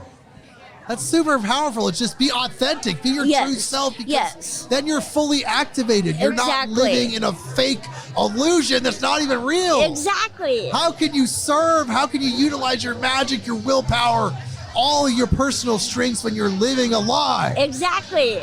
Exactly. Well, bless you, my dear. Thank you for being here. No problem. I deeply appreciate it. Take a sticker so you know to remember to check the website. Oh, thank and you. check all the places to hear your beautiful voice. Thank you. Going out into the world. Bless you, my dear. Thank you for joining us. You, no problem. All right. That was incredible. What a conversation. Another great one. That was epic. Thank you. Another great conversation at WitchFest PDX. This is such a great event, great people, so much love, so much positive energy, so much white magic. Don't forget your Oh my God, I would have been like, oh. aha! Hey, bless you. Thank you. I appreciate it. All right, we've got another guest, Kana. She's here. Hi. WitchFest PDX. What do you think? I think it's great. I think it's such an amazing, conglomeration of unexpected people from all different areas. Yes, definitely. Can you speak in the mic a little bit more? Yes. Oh, there you go. There's your beautiful voice. Thank you. I love your earrings, by the way. Oh, thank you. They're just incredible. You just look incredible today. You killed it with the whole outfit and everything. Thank you. I'm rocking it. We're matching today. Wow. Yes. The embodied witch black. It's good. So what attracted you to this event? How did you find out about it and why did you come? Well, I've been on this journey of exploring paganism for about a year and just moved to Portland, 10 months ago. Wow. Yeah. From Southern California. Oh, wow. Congratulations. Thank you. Welcome to Portland. Yeah, it's there. The desert and the sunny skies was just too much. It was too much monotony all the time. Okay. I wanted some sort of variety and diversity. Cool. So you're here. Yeah. And so I've just been trying to find the community. I think there's a lot of really interesting overlap between my career, which I'm a sex therapist. Okay. I'm a licensed marriage and family therapist and sex therapist. And there's a really interesting overlap between pagan practices and healthy sex therapy and sexual health wellness. I hope that's okay for me to talk about here. Of course. Are you kidding? Okay, good. Well, first of all, that's part of the human experience. I don't know why people are afraid of sex. I know. obviously there's crimes that happen in that realm, just like any other realm, but it's part of the human experience. In fact, it's part of most biological creatures' experience. Right? Shocking. But it becomes this thing that's like so weighted with like negativity and just difficult I'm stuff. sex positive, personally. Great. I think it's a great thing to be, personally. Yeah, of course. I mean, I think the more that it gets embraced in a positive way versus fear-based and shame-based, then we're all kind of happier. Look, there's definitely something to be said for gluttony and like hedonism when you're just consuming. When Right. You're just like doing it for the sake of a very base biochemical reaction, like to get a fix, so to say. Right. Then there's something to be said about that. There's an abuse in there that needs to be taken care of. But when the energy's right, when the spirit's right, when the people everyone involved is copacetic, it can be magical. It's a magical experience. Yeah, and that's what the interesting overlap that I found was like intentionality and like presence of both the healthy sexuality and pagan practices or spirituality. Really, like the time that we all have the best is when we're very intentional about it and we're like very present with the people that we're involved with in those practices, regardless of what we're doing. That just like makes everyone feel so good. Right. And so that was kind of an interesting overlap as I read more and more about paganism and spirituality, metaphysics, like the all intentionality. Of things. Yeah. Like, why are you here? What are you doing with yourself? And what is your energy exchange with another human? And I think it's just been like eye-opening to see how expansive a lot of spirituality like covers all of that, and things that just were never taught to me as coming from a Christian family.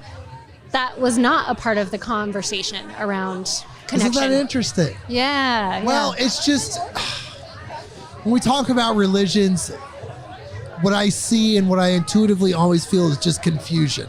Like the study of God became the actual communication from God. And it's not actually that way. It's just a form of perception. It's not the whole story. And of course, it's been used as a conduit of control and a mechanism of control throughout the ages, as you know. Yeah. And it seems like opening up to all of the energies that are out there is kind of the most truest situation. Yeah, I think being heart opened enhances every experience. Heart opened in like a discerning way. So like being open and available, but also being like really healthfully guarded and discerning about who we let into our energy. Yes, I think that you just have to have that base vibration of like love. Like you automatically love the person as you're reading their energy and kind of negotiating how you're going to deal with them. You start with love, but then you're kind of like, oh, okay, well, actually, let's flow with this. Yeah. And so to see how much energy I could put into the situation. It's all part of the magical experience. As you learn how to become a more magical person, you really start to get a grasp on how to work with that level of energy. Yeah, and I think that's that was one of the largest reasons why I wanted to come here too, is because being online, it can only get exposure to so many people, and I'm really an energy type person, so I was like, I want to come to WitchFest because I can like read people and then vibe off of their energy and like see what level of energetic connection, but like sensitivities that I have. Whereas like online, there's such a massive barrier. It's a huge filter. Yes. Yeah. And even though like being online is great and there's like a great amount of community there, it's just and it exposes people to so many other areas of the world. Something like this makes it so easy to be able to read that part that is so precious of connecting with another human's energy and aura and like, just vibing off of that or not. Yes, you do interact with people well on these digital platforms like Zoom. There is an energy exchange when it's in real time, but there's nothing like being in an energy field with another person and having that psychic exchange and having those subconscious exchanges, all the things that happen, and just being a part of that. It's important to have events like this to do things like that. Right. It nurtures us, actually recharges our spirit to do that. Yeah. And then on like a more, maybe this is surface level, but maybe not. There's always something, there's always something to everything. I just love seeing the intention and like the energy put into all of the outfits and like, like the creativity here. It's just been like so refreshing after being so disconnected from community for a really long time because of COVID and, being very cautious, like coming here and just seeing like all of the amazing effort that's been put in here has been so mind-blowing. I've loved it. People expressing themselves, the art, their love of craft, and show. It's actually how they would probably like to look every single day if they could. Totally. Like that's like this is actually people's natural state. It's what I feel, when I come to things like this. But this is cool. I hope to keep coming back to this. I hope it keeps on happening. I think it will. They're trying to do it multiple times a year because things are happening in the world where we're expanding, we're growing, we're being open, we're starting to be open collectively. We've already been there. We've been open for a long time. But as humans, collectively, the mainstream, they're opening up to this new world, these new possibilities. And as things happen with psychedelics becoming legal and mainstream, people are going to have true magical experiences, and they're going to be looking for answers. They're going to be looking for explanations, this new science, this new understanding. How did those things happen? They're going to be looking to people like us to give them direction. It's all coming. Did you go to the Horizons conference that was here a few weeks ago? I did not. Oh my gosh. Have you heard of it? I have not. It's really great. They had one in New York, and then they decided to bring it to the Pacific Northwest because of all the research that's been happening around psychedelics and psychedelic assisted therapy. And it's something that I attended because I'm like, this is helpful for trauma. It's helpful for pain management, and then just like in general, just like anxieties and depression. And the research was phenomenal. And like I was science first, and then spirituality kind of blended together. And so when I saw that there was this spiritual practice of the Indigenous and First Nations peoples, and seeing it come together with the science of like what I'm used to having to read in medical journals and stuff. Sure. Like seeing the two worlds come together and be like, oh my gosh, there is an answer for a lot of this stuff. I mean, it's not the only answer. Like, it's helpful to have adjunctive therapy, but like to have it be something that can be so supportive and transformative for people, where like therapy can take years to address some of these issues. But having psychedelics as a support, as a teacher, as a guide, was like so fascinating to see it being really taken seriously, but also not taken seriously just by like medical journals and research, but also like taken seriously as respect out of like First Peoples and Indigenous folks and the practices that are there, and like honoring that. So just like the worlds coming together was phenomenal. There's a blend of all of that, and on top of that, there's literally billions of dollars. We've covered this on the podcast. There's billions of dollars of investment money going into these companies that are analyzing and creating these psychedelic drugs. Compounds. They know that it's going to be legal worldwide soon, and that's going to help usher in this new consciousness that we're kind of giving birth to. I think psychedelics can also assist with manifestation, because they can really tap you into energies that can help you kind of create the world that you want for yourself. Well, and that's what like that intentionality around like us having connection to what is like our higher self without getting blocked or like convoluted by all the traumas and the past experiences that we've had, that like keeps us from doing the thing that we know is best for us, and like and like the energy in the world is like saying like this is the place to go. We often have so many ways that we sabotage, and so I think psychedelics really like destroys that barrier, and it's just like, no, like accept it, take it all, like it's gonna be good, it's gonna be okay, we've got you. Yes, and it's going to be incredible as it goes mainstream. As psychedelics become incredibly mainstream, it's going to shift the frequency of not just this country, but the entire world, I think. Yeah. I'm really excited to see too what it's going to do for sex therapy and like couples and intimacy challenges. And like, I just feel like it could remove so many barriers so quickly, which is why I went there, was because I was like, I know this can do so much, because like not having used psychedelics much at all. It's like I'm a kid of the 80s and 90s where it was like keep kids off drugs. So I was like, no, this is bad. And then started to learn more about it, and not having had my own experiences for a long time, and then seeing what it could do, I was like, this is going to be mind-blowing for so many areas, but in particular with sex therapy, of course, because that's like what I'm so interested in. And so just to see how it removes barriers for people who have had like medical conditions that gets in the way of them having a fulfilling sexual health life, and just like keeps them from moving forward and finding those places where they can be comfortable. So I think it's, like you're saying, it's going to be massively impactful, and I'm particularly, interested. I mean, yes, if you think about compounds like MDMA and MDA for sex therapy, I mean, it creates that intimacy. It dissolves the ego boundaries and allows you to truly unite as two beings in love, or really just two beings that really enjoy each other. Right. That just really enjoy each other's energy in the moment. It's all possible. There's a lot of ways that these compounds are going to help us, medically, I should say. Yeah, I agree. I'm excited. I'm excited to see, and I just hope that it becomes easier than it has been, even just like with cannabis. It was still like a challenge to get cannabis accepted, and so I'm hoping it won't be as difficult. I don't think it will, because it's there's already so much investment money. The first mushroom dispensary just opened in Seattle. Yeah? And in Seattle, mushrooms are actually not just decriminalized, but totally legal. Oh my gosh. And so is mescaline. So you can actually go to Seattle and buy mescaline legally if you're over 21. Wow, I didn't know that. That's amazing. Yeah, this just happened really about 4 months ago. Oh, wow. Yeah, it's pretty wild, right? Yeah. And then it, like here, psychedelic assisted therapy will start in January. Yes. That'll be legal. Yes, and then our mushroom dispensaries are right around the corner.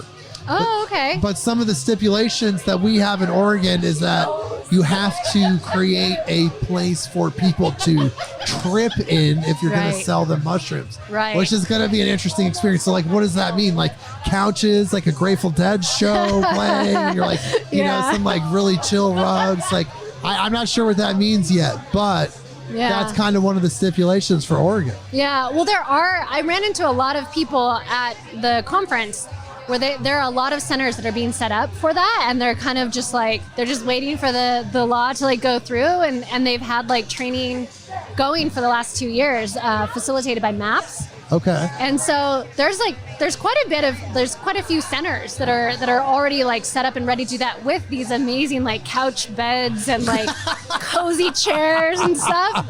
So it's going to be fun. I can't wait. And like I said, it's going to shift the frequency of the country. It's going to raise our vibration. It's just going to be one of those things that's going to be a catalyst for our heaven on earth scenario that we're going towards. Yeah. Our united earth. It all starts with the growth that comes from these experiences, I think. Yeah. I agree. I'm excited. Wow. Yeah. So is there anything you want to say to everybody? I mean, we have listeners. I've been telling people we have listeners in 145 countries.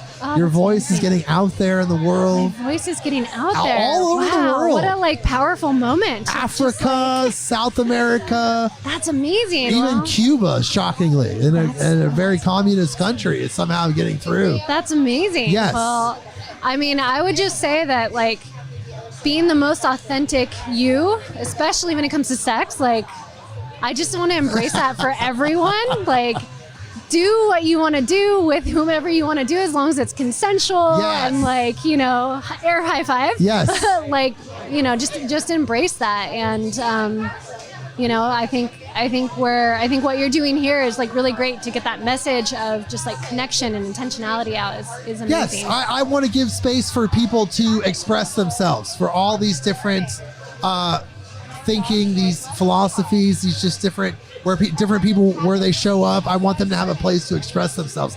That's kind of what we do here. Yeah, there's so many barriers. I feel like I could talk forever about like, I mean, the majority of the people that I work with are people who avoid sex because there's just so many barriers because of all these things that we've, been talking about, plus so many more. And like my whole goal is like get the information out to people so they don't have to feel like they have to avoid sex and just embrace it and be authentic. Yes, and actually you can have incredibly spiritual experiences with intercourse, with sex. You can have that. It's possible. Yeah, totally. I would love to be able to share my information with people if Go they for it. want to. Yes, please. Awesome. Go Thank for it. you. So people can find me on Instagram, Kana Cassard, KAYNA, CASSARD, like in dog. And same thing on the web, kanacassard.com. And we just got incorporated for Center for Sexual Empowerment. Nice. So we're also there. Thank you. Cool. Yeah, thank you so much. Yeah, I This really is appreciate great. you being here. Thank you so Yeah, much. thank All you. I right. appreciate it. Well, take a sticker and make sure and come back. Come back in a couple weeks and check the website, check Spotify, and Perfect. you'll see the episode. All right, thank you so and much. I'm here too. We'll hang out. We're here. Excellent. Yeah, we're not getting kicked out until 11 o'clock. Good, So. good. All right. Well, bless you. Thank you. Thank you. All right. That was awesome. Awesome. And yet another person. Hello. Hello. What's your name? My name's Fiona. Fiona. Yes. Cool. I'm Jake Weaver, host of the Midnight on Earth podcast. Hello. Very cool. And the official podcast of WitchFest PDX. So Awesome. Well, here we are at WitchFest, so that yes. works. What do you think? I think it's neat. We're vending out in the back where it is very cold. Oh, bugs for next year. Yeah. You'll have to fix that. If the weather would have been nice, held for one more day. One more day, it would have been amazing. Yeah. But it did start to rain today. People listening all over the world. It rained today here in Oregon, and these outside vendors at WitchFest PDX are having to deal with some trouble. So, people did go out there and look around a little bit, right? They did. We saw some people. Made some brooms, made some spell jars. It's fun out there. Okay, it is. It is very beautiful. Next year, I have a feeling Bruce and Sorka are going to do something a little bit different. Yeah, it's the first year. Always room to learn and grow. Yes, but you're coming back, right? I will come back. Even yeah. if not as a vendor, you'll come back as an attendee. Sure. No, I think it's wonderful. And I do think we need more witchy community in Portland. I started doing full moon circles in Southwest Portland as an open invite this summer because it's a real unmet need in this area. Like, we're here, we need to gather, Obviously, you can see this happening. Like, this event came together in under 2 months. Yeah. And it's sold out. All these people are here. And I think it's because, like you said, there's that need for this type of community, the spiritual, the nature-oriented, and just the magical community. Yes. To come together. Forming more magical community. That is what it's all about, I think, right now. Absolutely. Yes, because our world, I believe, is kind of moving towards this new magical place. Yeah. And it's going to take people that have this level of understanding, this type of understanding that we have, to help guide people. We want to be helpers. You want to be a helper, right? I want to be a helper for sure. And as I look at kind of the way that we're learning in our culture about ourselves and growing, it seems like maybe we can go back to that animism, that understanding that our world is magic, and kind of leave the rhetoric of some of this religious nonsense behind us. And I think we have a big group of people here who are kind of all in that same mindset, that we can come back to the magic that we used to recognize. And all of those religions, our world religions, do have nuggets of truth. That is how they were able to really get a hold on people, because there are these universal truths woven into the dogma. Yes. I call it, so my own practice, I call logical mysticism. Okay. The notion of looking at all of the religions, all of the cultures, all of the learnings that we have as humans, kind of filtering those through your own personal lens of logic. And then, if everybody in all of these different cultures across the world, they agree, on certain things, maybe that's where we can begin to find something approaching truth. Right? It is. It is going to take some people realizing, though, that it's okay for other people to be on a different path. Yes. That's really where the big hang up is. I think that ultimately it always gets back to that. It's like, we can accept each other, but there's certain sectors of the world where their religious dogma, like we were saying, the religion holds them back, because they say, no, our way is the only way, and we just can't accept the fact that there could potentially be another way to the divine. And nobody else can do it any different way. And I think that we've lost a lot from being homogenized into Christianity and some of these other pillars that, they'll be Christian or we'll kill you. Yes. And we lose a lot. But I think that we're all, we're free of that mostly now where we are here in Portland at least. And we can begin to come back to Well, no, it's it's happening nationwide and worldwide. It is. There's definitely an opening. And let me tell an you, awakening, yeah. people that study the true story of the Jesus person, like his actual life, he was a very magical person. He studied magic. He was initiated in the Egyptian mysteries. Yep. So there's a whole other story going on, and that's really what's happening. I mean, this magical awakening is really just like a rebirth of what was going on before. It sure is. Yeah, with the cool technology. I'm sorry, Jesus did not have Zoom, and he could not. No. I actually kind of wrote a book on that. Really? Yeah. Is it called Jesus Did Not Have Zoom? It's not. It's called Human Magic. Okay. And it purports that Is the book out? I mean, is it out there? Not quite yet. Not I'm in quite yet. second beta. I'm looking at the Ooh. beginning of the year, maybe. Well, you got to come back on the show. I will. We I have would love to. very many authors come on. Yeah. So, okay. Human Magic. Let's get a preview. Okay. So, what if when people came to the United States, all of the immigrating back in the day, what if the Fae of their areas came along with them, hopped on the boats too, and they came here to the U.S., they saw that things were moving a little bit differently, that things were changing, that there were already tons of native spirits here that they had to contend with. What if they decided, if you can't beat them, join them, and started intermixing with humans round about the start of America? And what if that intermixing created this technological boom of the last several hundred years? And what if that intermixing with Fae looked an awful lot like neurodivergence? So that's the book. It's a cute little story about fairies, and it makes that case. It also makes the case for logical mysticism, and I'm excited about it. I would love to be on the podcast. Yes, when this happens, I'm excited. Come back when it's written and it's out there, whether you self-publish or whatever you do, please contact me. I will. Yeah, I'll take your card. Look, there's a sticker right there. It's done. Please. And this episode will be out in a few weeks. Is there anything you want to tell people around the world? I would say if you're interested in this book, the concept, the first chapter is up on magicallife.us or magicallife.us because I'm trying to build a magical community. Magicallife.us. Yes, and if you want to check out those open invite moon circles, they'll be starting up again at the beginning. We're going to skip a couple months because it's cold. Yeah, we'll be getting back into it, and those invites are also on the website. So yeah. Awesome. Yeah, but I got to get back to my table. Yeah, tell me your name one more time. Fiona Davis. Fiona, that's right. Yes. Fiona, yes. Jake, thank you, All right, Fiona. thank you so much. It was great meeting you. Wow. That was awesome. Great, thank you. Wow, it was so cool talking with Fiona right there. Okay. That's what we do here. We create magic on Midnight on Earth, live at WitchFest PDX. What's that? Do you want to sit down? Yes. Just put them on? Yes, it's on. Feel free, just put the headphones on and we will be good to go. Hello, my friends. Hey, how are you? What is your name? My name is Athena Arshisha. Athena. Wait, say that again? Athena Arshisha.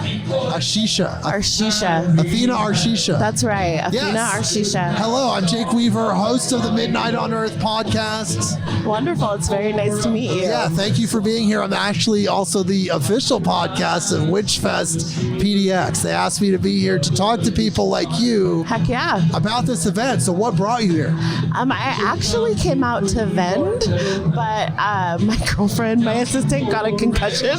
Oh my God. And she How did that happen? She hit her head bringing stuff in. Like a concussion right now, like here, oh my God. No, so the concussion happened last night when we were bringing stuff in. So, yeah, it was not related to this. She is okay. She's okay. But she did ditch me. So you just came though as yourself. I did. I decided to come as myself and just show up authentically being me.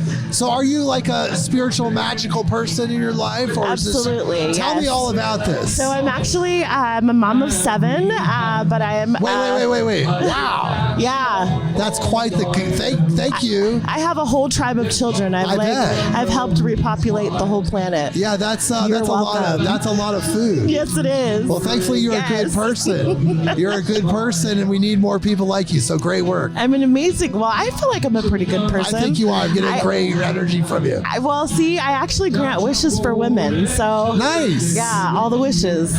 And why specific? I mean, I think it's beautiful, but why specifically for women? Well, I think that we have a rough time out here. We're out here doing things by ourselves, raising kids and families and villages, and we are the divine feminine. We are the beginning of everything. So yes, why we need all the help we can get. It is shocking to me sometimes, as a person that absolutely loves women, to be completely honest. Me too. I think women are so beautiful. I'm with you. Yes. Completely. And goddesses. Yes, goddesses. I don't understand why they're, at the very least, it's not like an equal situation. If anything, a pedestal. Let's put them on a pedestal. Right. Well, it's time. It's time for our takeover. You know, the patriarchy. You guys have had control for long enough. You know, you've done a okay job, but it's time for you guys to sit down and let us take over the reins a little bit. Has there been a matriarchal society before the patriarchal society, and now it's time for balance? That's right. I like it. I like the way you think, because we do need you. Because I've heard, now I haven't verified this because this is ancient history, like very ancient history, that Earth was a matriarchal society. Yes, it was. Yes, it did begin that way. So, women were in charge. Right. So maybe it's just like getting back to the balance as we evolve into a intergalactic and interdimensional species. That's right. I like that. I like the way you think. Yes. I do. It is all about balance. We just need to create a little synergy. This is so awesome. I'm loving this. Are you coming back next year? I definitely will come back. I did ask you this. Yes, we talked about this. But I do think I'll come back as a patron and maybe not a vendor, unless it's indoors, because we live in the Pacific Northwest and it's cold out It gets here. cold in October. It's very hit or miss, and this time it's like if you're outside, it was kind of a miss. Yeah, it rained out of nowhere, like we were saying. Yeah, I think my friends did pretty well out there, but they're troopers, and I didn't bring my rain boots, and I'm in this pretty dress. So. Oh wow. So is there anything you kind of focus on spiritually, like where you're at? Well, so right now I do Reiki healing and energy work. I'm working with my business, All the Wishes, just granting wishes for women. All the wishes, All the wishes, and we're Reiki. changing lives and selling crystals and this amazing custom jewelry I'm wearing tonight. Oh my God, that's beautiful. Yes, my mom made that. She's amazing. That's amazing. She's an amazing, incredible artist, and she's just brilliant. So do you have a website? I do. All the wishes. Allthewishes.com, you guys. Allthewishes.com. All the wishes, and I really do grant wishes for women, BIPOC, LGBTQ women. I'm out here buying school clothes for kids. I'm kissing babies, and, shaking hands and kissing babies right now. I'm doing everything from keeping people's lights on, paying funeral expenses. I'm really just trying to change the world one crystal and one person at a time. I bet, and tell me if this is true, I bet as you're giving to these people, as you're putting that energy out, the energy's coming back in all these strange ways, That's right? right. It's so crazy. It's like a freaking treasure hunt out there. Like, I promise you, I wake up and I'm like, universe, what do you have in store for me today? But that's what happens when you surrender completely to divine. Yes. Right? When you completely surrender, the universe will stand up and it'll show you. So I hope you feel my love today. I hope you feel my energy. And I'm out here changing the world one person at a time. And speaking of the world, your voice is getting out to 145 countries. Shut up! Are you serious? Thousands of people. So say something to these people that's cool. Hey, you guys, check me out. This is Athena Arshisha of All the Wishes, and I'm making sure all your wishes come true. Yes. So send me the love, send me the energy, support this beautiful mission I have, and I'm sending it right back to you, baby. Yes, check out her website, please, people. Athena. Thank you all for the being wishes, here. babe. You're Thank amazing. You're Bless amazing. you. Wow. All the blessings and all the wishes. Blessings to you. I love meeting new friends. Yes, it's amazing. Yes, we're all on the mission together. That's right. This is the collective consciousness, and we are taking over. We're stepping up, and we're reclaiming our place and our power. And just wait till we have that united Earth when we're all together. Right. It's going to be so amazing. It is. It's all love. It's all love. And I think you're our final guest for tonight. Are you serious? Yes. That's amazing. You are closing it out. I deeply appreciate your presence. Thank you so much. You're it's a such an goddess honor and so such a many blessing. ways. Yes, you have no idea. Wow. Okay, so yeah, Midnight on Earth. Yes, check it out. I sure will. Athena. Afina Arshisha. Afina. That's Okay, right. Afina. Arshisha. I know it's a Arshisha. whole mouthful. It is, but once you get it, you got it. That's right. And you're so beautiful. You're just Thank such a you. radiant goddess. Thank you so much. I wish you people could see what I see right now. I'm seeing a living angel right in front of me. All right. Thank you. Well, thank you, dear. Well, I guess that's it. What an incredible conversation. Yes. Oh. I'd love to come back and have more. I got some stories to tell you. You know, we're supposed to. I'm supposed to, because they have to close by 11. Yeah. It's okay. So, you think you can squeeze one in just a few minutes? Ooh. Or yes, I sure can. As a matter of fact, I'm Afina Arshisha. I am a mom of 7. Right. I actually became a mom at the very young age of 15. Wow. I'm a grandmother. If you could see me, you wouldn't believe it. I'm like a vampire. It's Benjamin Button. I'm aging backwards. Yes. But a couple years ago, I found my biological father on Ancestry DNA, and him and his wife were married for 40 years, and they could never have any children of their own. And they found me, and I found out I had this whole beautiful family and this rich history. Like, my family descended from Egypt and Alabama and all these beautiful, wonderful places. Like, he's a whole damn king. Kind of see the Egyptian vibe. He's a whole king. It's so crazy. Like you said, that goddess energy, right? I had a friend that was half Mayan, half Egyptian, and you kind of have similar features. Yes, and so it's crazy because I found them and I started selling this jewelry, and my whole life has changed. I started healing with crystals and doing energy work, and it's like I'm on a whole different timeline now. And I found my tribe. So you awakened. You had what was your awakening experience? Was there one? No, there was. About 2018, I started seeing angel numbers everywhere. Like, so much, I thought I was losing my mind. Like, I'd see 11, 444, 777, 333, 222, 1234, 234, all the time, everywhere. And I started seeing it. And so I started calling it out, 1111, all the wishes. And people were like, what? All the wishes? And I was like, hell yeah, all the wishes, baby. Every single one. And I coined it and I made it my business, all the wishes. Wow. You know, it's amazing how we get contact from these spirits. And they always try to remind us of the abundance of That's right. Everything. That it's all here the for all. us. The abundance of the all. Yep, It's the great I am that I am that I am that I am. Like, everything that we want and everything that we need is right here at our fingertips. Wow. We just have to ask for it, and we just have to surrender. And when you surrender completely, the universe will completely open up for you. And that's what it's done for me. Like, I took this little tiny step and the universe just pushed me. Wow. This amazing push. Yeah, and you know, you're a part of a bigger community. And as you step into it more, you're just going to learn more, and it's just going to go deeper and deeper and deeper and deeper. Yeah, so now I'm traveling doing tarot. I work for myself full time out of my little Mazda. I run my business, driving around the Pacific Northwest. Wow. Yeah, and I'm doing it. And You it's are doing amazing. It's the most incredible thing Congratulations. ever. All the wishes, baby. All the wishes.com. All of them. That's it. All right. Well, bless you, my dear. Thank you for Thank sharing you. with me. I deeply appreciate it. And like I said, you're our last guest. You closed it out. Let's save the best for last. I like Yes, it. exactly. All right. So check her out, people. Check out that website. You know you want to go there. You know you do. Just do it. And we've talked to so many great people today. It's been such a great episode. Thank